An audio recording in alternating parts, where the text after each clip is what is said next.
Assalamualaikum warahmatullahi wabarakatuh. Waalaikumsalam Waalaikumsalam. warahmatullahi wabarakatuh.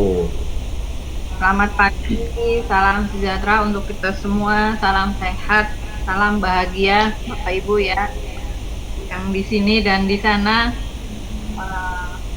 Pagi ini kita kesempatan untuk saling bertegur sapa, saling bertemu, walaupun hanya secara Tuang. ya.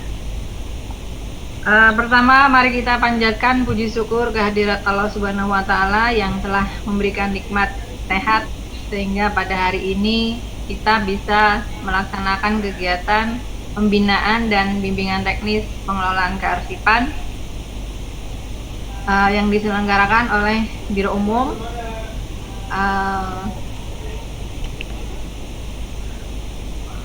Dan pagi ini sudah bergabung Pak Kabak TU Kementerian, Pak Fajar Wirasmoyo, dan saya sendiri, Margi Utami, didogaskan di Subbagian Kearsipan dan Dokumentasi, serta ada teman-teman arsiparis di Biro Umum, Pak Tadeo dan kawan-kawan.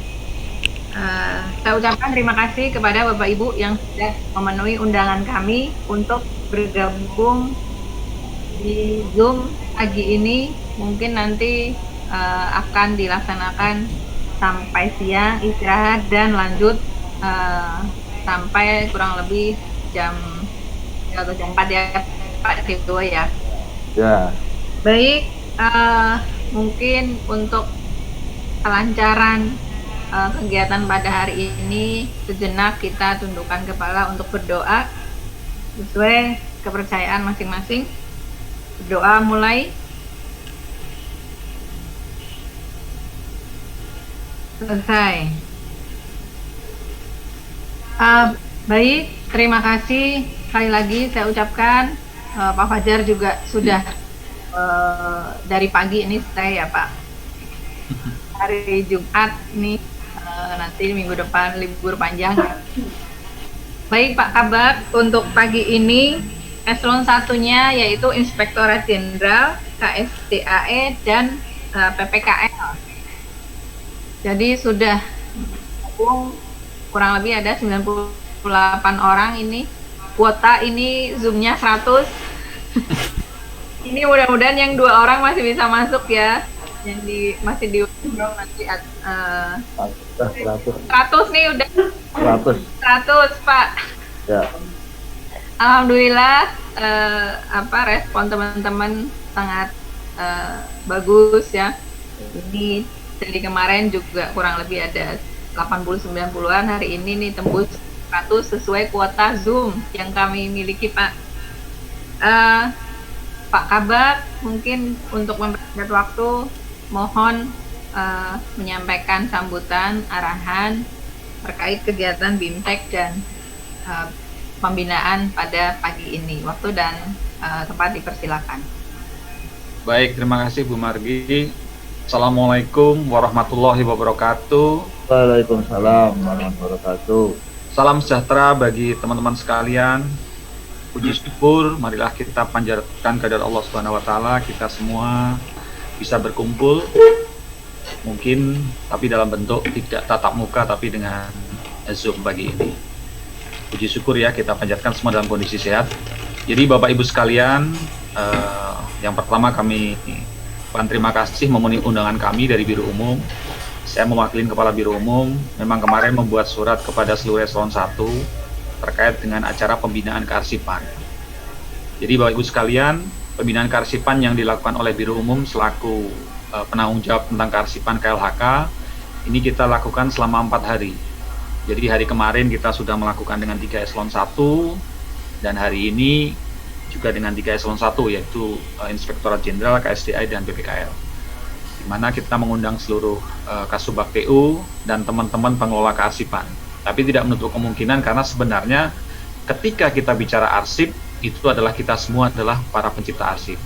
Jadi tidak ada salahnya semuanya bisa kita sama-sama belajar. Jadi nanti hari ini sampai sore, saya mohon waktu Bapak Ibu sekalian, ini kebetulan di seluruh Indonesia bisa hadir, dan alhamdulillah bisa Sampai sore. sampai sore ya Pak. Nah, nanti kita sharing dengan teman-teman arsiparis di bawah komando Pak Sadewo nanti. Nanti mungkin ada sesi berikutnya. Tapi yang jelas saya menyampaikan pesan dari Pak Karo Umum, Bapak Ibu sekalian, kearsipan itu banyak orang yang masih memandang sesuatu yang sepele. Tapi sebenarnya itu adalah hal yang sangat penting sekali. Sangat penting sekali. Karena itu menjadi sesuatu kesempatan kita untuk berbakti konteks bela negara, penyelamatan arsip negara. Mungkin nanti akan dikupas apa itu arsip dan sebagainya. Tapi yang jelas ada beberapa pesan yang ingin kami sampaikan kepada teman-teman sekalian untuk nanti diskusi. Yang pertama, kenapa BIMTEK ini dilakukan oleh Biro Umum? Karena terkait dengan tugas terkait dengan kearsipan ini semakin lama semakin besar. Kalau itu tidak dikelola secara profesional, tidak dikelola secara aturan, itu nanti arsip semakin banyak menumpuk. Dan ini akan kita coba kelola satu persatu, dan mungkin kita akan coba per eselon 1. Jadi Bapak Ibu sekalian, mungkin sedikit mengingatkan, saya merefresh kembali bahwasannya kearsipan itu selama ini yang mengelola secara pusat itu adalah di ANRI, Arsip Nasional Republik Indonesia.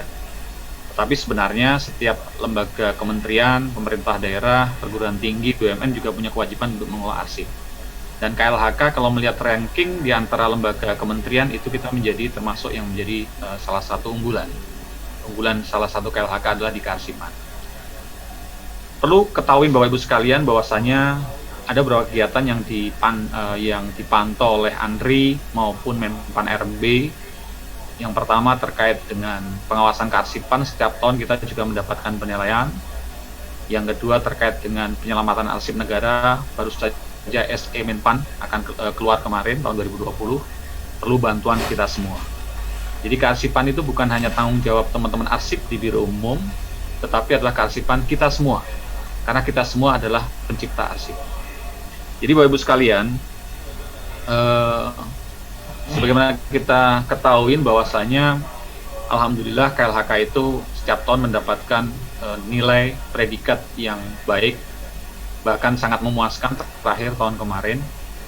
Tetapi Bapak Ibu ketahui bahwasanya penilaian pengawasan kearsipan setiap tahun yang diadakan oleh ANRI itu 100% penilaian eksternalnya yang dinilai adalah pusat kearsipan di Cimanggis.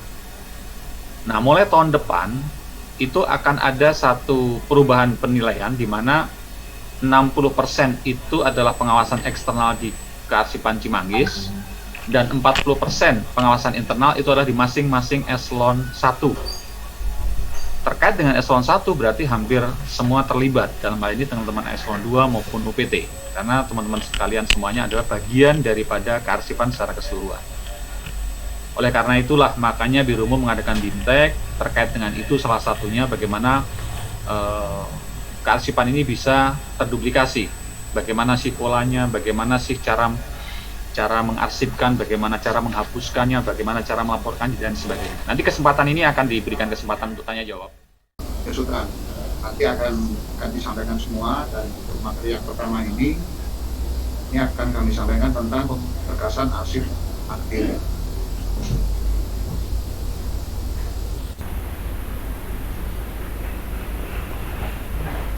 Bapak Ibu sekalian, ini pendahuluan aja nih. Jadi di sini ada gambar seperti itu. Ini menggambarkan bahwa kalau arsip itu tidak ditata akan terjadi seperti itu, sehingga kita akan susah dalam penemuan kembali maupun susunan arsip. Ini hanya ilustrasi aja, menggambarkan bahwa arsip itu perlu ditata. Oke.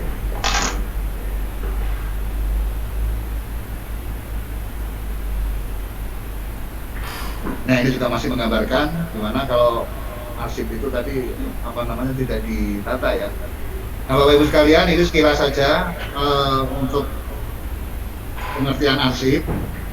Kira-kira Bapak Ibu juga sudah memahami. Jadi sebetulnya yang dimaksud pengertian arsip di sini intinya adalah rekaman kegiatan atau peristiwa dalam bentuk media sesuai dengan teknologi informasi dan komunikasi yang dibuat dan diterima oleh lembaga negara, pemerintah daerah, jadi Bapak Ibu sekalian, yang dimaksud ini yang jadi infonya adalah bahwa arsip itu arsip itu terdiri dari berbagai bentuk dan media itu, jadi bentuknya bisa tekstual, bisa digital, peta dan macam-macam. Terus yang lebih penting lagi kalau arsip itu diterimanya seperti itu. Jadi kita membuat surat, terus kita juga menerima surat. Itu berarti kita arsip.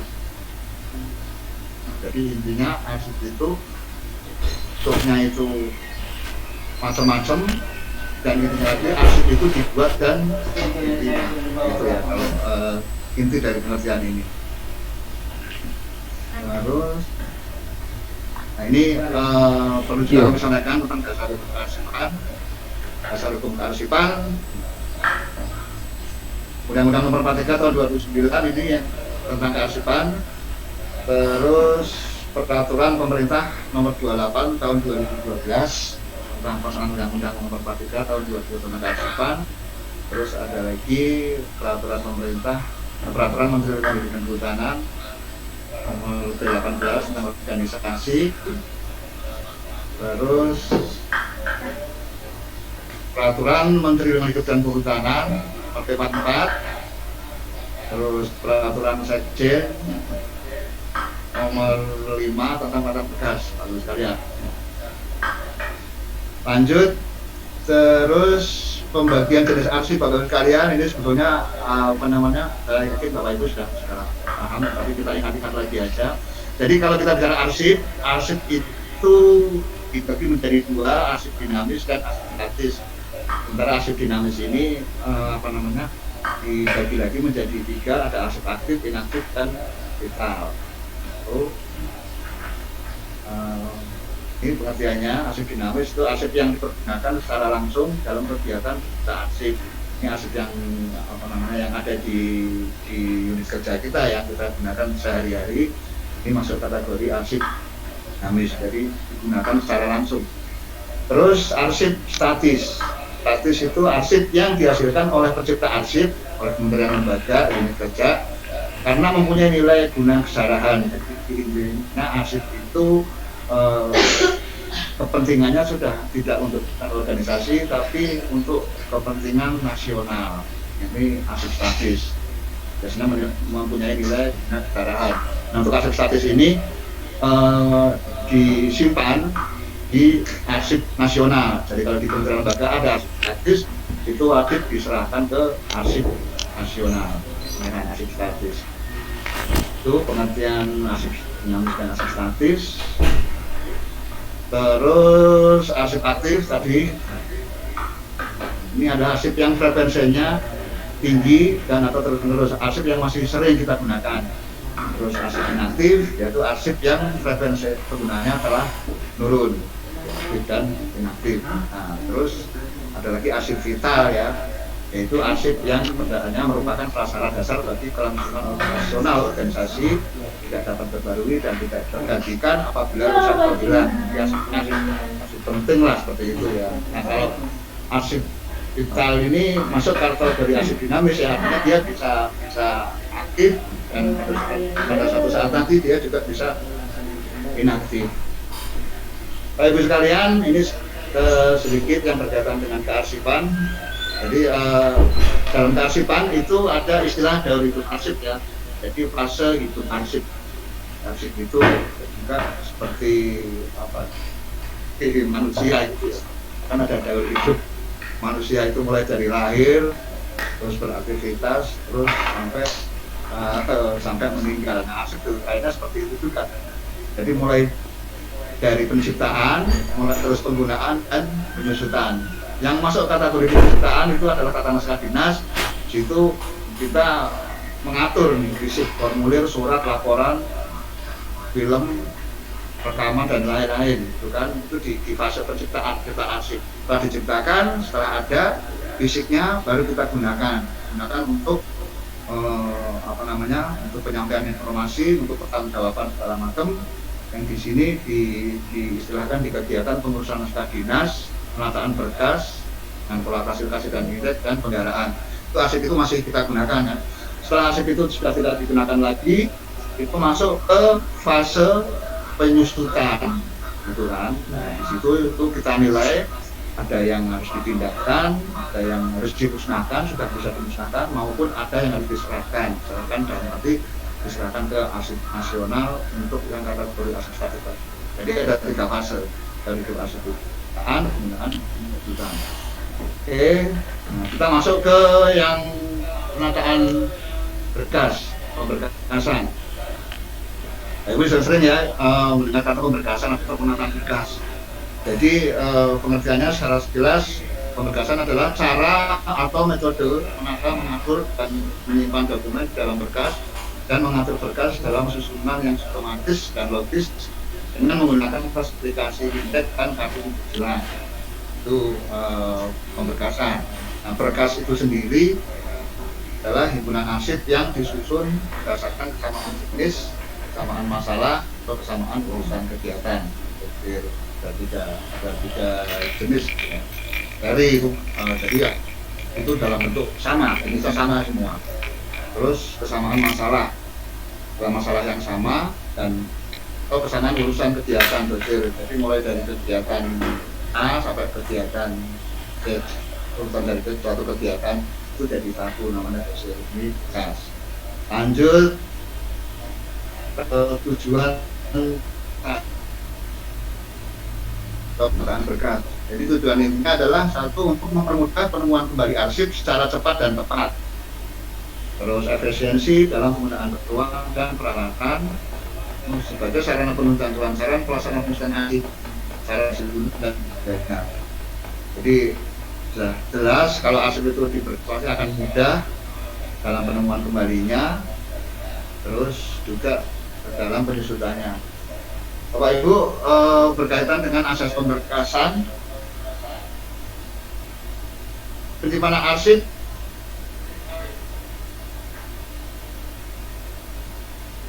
jadi asas pemberkasan ini ada 2. Asas pemberkasan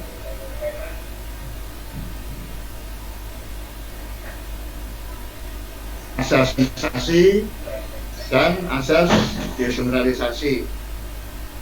Asas generalisasi adalah penyimpanan arsip secara terpusat di unit arsipan dilaksanakan organisasi kecil.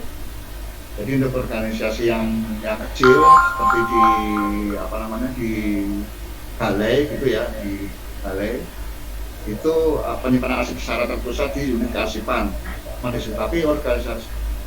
Tapi asas sentralisasi adalah penyimpanan terpisah pada masing-masing unit pengolah yang mempunyai wewenang penuh mengelola arsip dilaksanakan organisasi besar seperti kementerian. Oke, lanjut. Sistem pemberkasan, Bapak Ibu sekalian. Jadi kalau kita bicara sistem pemberkasan ada beberapa sistem. Yang pertama sistem abjad, alphabetic filing system, dan untuk yaitu kita susun berdasarkan abjad nama orang. Ini pas kalau sistem abjad dipakai di pegawaian.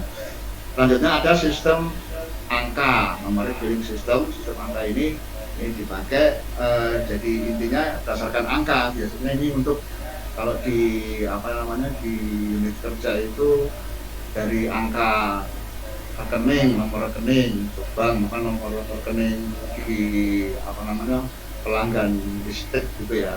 Ini sistem yang dipakai itu angka, dari angka yang diambil. Terus yang ketiga sistem masalah. Masalah ini yang kita pakai di kementerian. Ini adalah berdasarkan masalah masing-masing. Masalah seperti kita ketahui itu kalau berdasarkan dari pola klasifikasi yang sudah kita punya, masalah itu ada masalah fasilitatif dan masalah substantif. Dan ini jadi arsip itu kita tata berdasarkan sistem masalah. Masalah fasilitatif yang berkaitan dengan kegiatan pokok. Kalau di unit kerja itu seperti ada keuangan, kepegawaian, perlengkapan, itu adalah masalah fasilitatif. Sementara kalau masalah substantif itu adalah masalah yang berkaitan dengan kegiatan pokok. Kegiatan pokok itu kalau di kita di kementerian sesuai dengan tupoksi masing-masing kerja ya. Itu jadi ada dua hal, masalah itu masalah fasilitatif dan masalah substantif. Itu sudah kita susun semua pada klasifikasi arsip di pertemuan tata kearsipan di peraturan Menteri LHK nomor C44 ada nama di situ. Terus yang ketiga, yang keempat ada sistem wilayah. Jadi ini berdasarkan wilayah ya. Jadi biasanya namanya itu nama provinsi kita susun berkas itu berdasarkan dari provinsi karena yang menonjol di situ adalah provinsinya. Jadi kita susun berdasarkan sistem wilayah. Terus ada juga sistem abjad angka. Nah, ini gabungan antara abjad dan angka. Sebenarnya di klasifikasi kita juga itu sudah berdasarkan sistem abjad dan angka. Kalau Bapak Ibu lihat tuh di pola klasifikasi itu taruhlah di masalah POK itu pokok masalahnya, sementara untuk subnya itu POK 01 seperti itu. Jadi gabungan antara abjad dan angka. Ini sistem sumber dasar. Lanjut, terus kita ke sarana Bapak Ibu sekalian ya. Jadi untuk sarana pemberkasan arsip aktif itu ada perangkat keras dan perangkat lunak. Untuk arsip aktif itu perangkat kerasnya itu folder, map gantung atau map, guide, filing kabinet. Terus perangkat lunaknya itu sarananya itu ada pola klasifikasi dan indeks. Jadi kita bicara sarana pemberkasan arsip aktif. Oke, lanjut. Folder tadi pengertiannya sarana penyimpan arsip yang berbentuk seperti map yang punya tab untuk menulis kode klasifikasi dan indeks. Misalnya di Bapak Ibu mungkin ada ya folder ini kan. Terus ada guide untuk petunjuk dan pemisah antara masalah yang satu dengan yang lain berdasarkan klasifikasi arsip. Guide ada 3 yaitu guide primer, guide sekunder, dan guide tersier.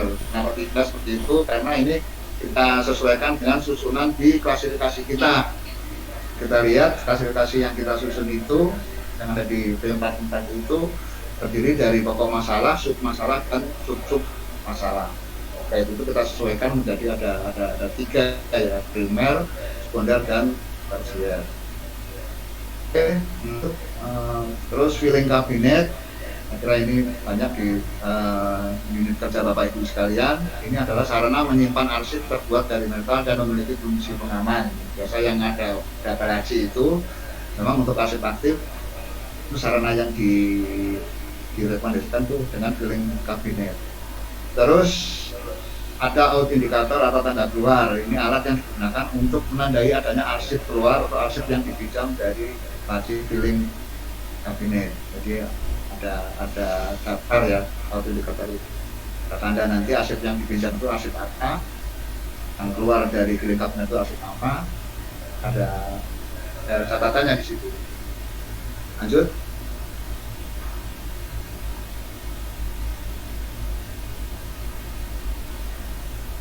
Nah, Bapak Ibu tadi yang berkaitan dengan sarana kearsipan yang perangkat lunak tadi ya. Ini kan diantaranya klasifikasi arsip dan indeks. Klasifikasi arsip adalah mengelola arsip menurut urusan atau masalah kronologis, dan sistematis berdasarkan fungsi dan kegiatan organisasi kita. Itu pengertiannya. Terus yang kedua, suatu proses di mana arsip organisasi dapat dikelompokkan untuk memudahkan penemuan kembali. Jadi klasifikasi arsip ini disusun tujuannya adalah agar arsip itu dikelompok-kelompokkan sesuai dengan masalahnya dan tujuan akhirnya agar dapat mudah ditemukan kembali. Itu klasifikasi arsip. Terus sampai klasifikasi arsip, lanjut.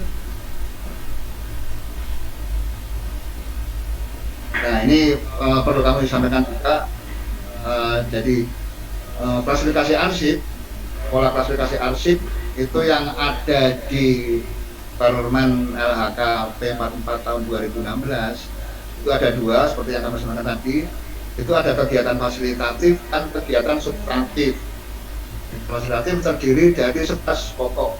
Nah, ini dengan fasilitatif. Masalah itu mulai dari OTL, kepegawaian, perlengkapan, keuangan, hukum, dan lain sebagainya. Itu yang fasilitatif itu 17 pokok masalah. Terus yang kedua, kegiatan substantif terdiri dari 17 pokok masalah. Ini yang kegiatan pokok ya, yang substantif ini kegiatan pokok itu ada 17 pokok masalah.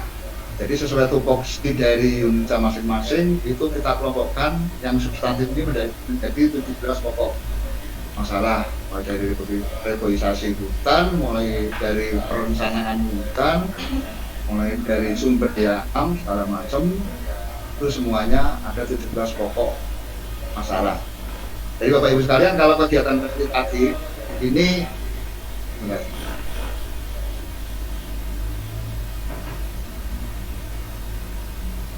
kegiatan fasilitatif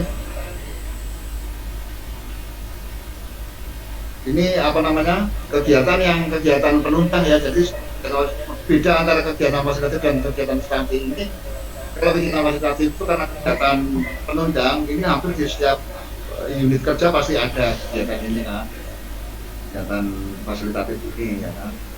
Namun kalau kegiatan substantif itu kegiatan ini hanya ada sesuai dengan tupoksinya dari unit kerja seperti itu. Jadi ya, kalau di kita di Kementerian Lingkungan Hidup dan Kehutanan intinya kan kegiatan pokoknya kan yang berkaitan dengan lingkungan hidup dan kehutanan. Ya kan itu hanya ada di Kementerian LHK kan. Jadi tupoksi lingkungan hidup dan kehutanan ya adanya di Kementerian LHK kan, seperti itu kegiatan substantif. Terus tupoksi kesehatan yaitu adanya kan di Kementerian Kesehatan. Di masing-masing unit kerja, masing-masing organisasi kegiatan substantifnya berlainan sesuai dengan fungsi masing-masing.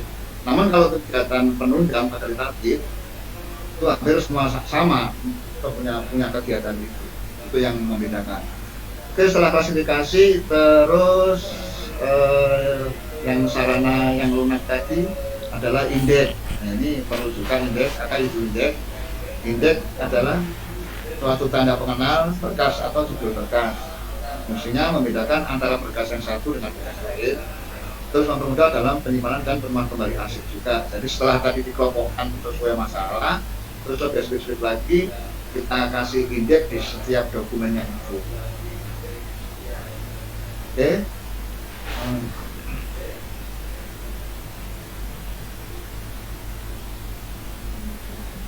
Penentuan indeks masalah. Jadi dalam menentukan indeks masalah kita harus baca seluruh isi surat. Terus menentukan isi ringkas. Menentukan kata yang paling menonjol setelah kita menentukan isi ringkas. Terus dari isi ringkas itu kira-kira apa yang paling menonjol kita jadikan sebagai indeks, singkat, jelas dan padat. Biasanya kalau bisa cuma buka kata ya, buka kata itu sudah maksimal. Itu dalam kita membuat indeks. Karena mereka belum nggak bikin, aku ambil. Tahu petugas yang Prosedur pengolahan arsip aktif Bapak Ibu sekalian, ini yang agak teknis ya. Nanti apa namanya ada materi tentang praktek ya, untuk pengolahan arsip aktif. Tapi intinya di prosedur ini yang dilakukan yang perlu kita lakukan dalam melakukan pengolahan arsip. Yang pertama adalah memeriksa dan mengelompokkan arsip. Terus pengkodean, kode itu kode klasifikasi tadi. Terus penentuan indeks, pemberian tunjuk sila, penempatan arsip dalam folder atau map gantung atau map, terus penataan sekat, kain primer, sekunder dan tersier, terus menuliskan kode klasifikasi pada label air. Nanti ada contohnya. Terus selanjutnya penataan folder atau map gantung atau map pada susunan sekat. Terus penempatan pada filing kabinet, ya, terus setelah ditempatkan di kabinet, selanjutnya membuat daftar berkas, daftar arsip aktif, membuat daftar isi berkas yang disimpan, terus menyerahkan daftar berkas, daftar arsip aktif, memindahkan arsip inaktif, disertai berita acara dan daftar arsip inaktif ke unit kearsipan. Jadi ini yang dilakukan di unit pengolah.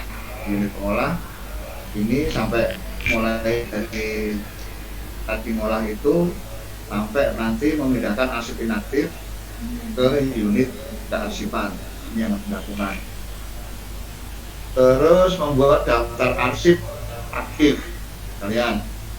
Daftar arsip aktif itu terdiri dari dua. Jadi kalau kita lihat di peraturan sekjen yang tentang jumlah pengadaan berkas, itu ada daftar berkas dan daftar isi berkas. Kalau kita lihat di situ kan, ya ada contohnya seperti ini.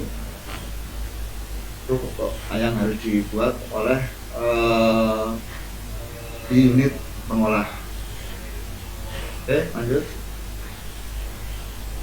Nah, ini contohnya Bapak Ibu sekalian, ini daftar berkas, terus ada lagi daftar isi berkas. Itu Bapak Ibu sekalian ya. Nah, ini apa namanya? Sampai di sini untuk materi pemberkasan arsip aktif, Bapak Ibu sekalian. Nah, apa namanya? Ini satu materi sudah kami sampaikan. Nanti kami sampaikan dulu semua materi, nanti baru kita diskusi ya. Jadi Bapak Ibu nanti ditahan dulu kalau untuk ada yang ingin disampaikan. Kita nanti berdiskusi di forum sendiri setelah kami sampaikan beberapa materi.